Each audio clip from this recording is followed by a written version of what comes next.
Hi, Fred. Someone's got awful gas around here. Oh, excuse you. Did you hear that? That would be Mr. Restoration.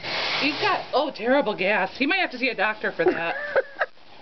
So I'm really cute. Yeah. And happy. Yes. And what else am I? Busy. Tall. You're kind of busy. Kind of busy, yeah. And not as busy as your sister, though. No, she was kind of hard to take photos of, wasn't she? Yeah, she was.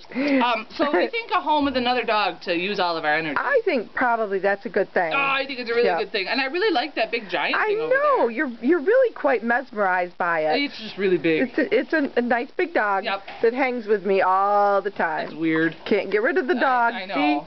See?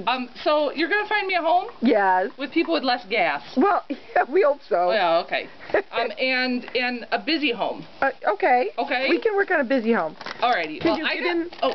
Can you do it yourself? No, I can't. I don't have thumbs. Do you have thumbs? Yeah. Oh, there we go. Got it. Look, I have a long nose. It is. I got a piece. Oh, good. Okay, we'll let you go. Okay, bye.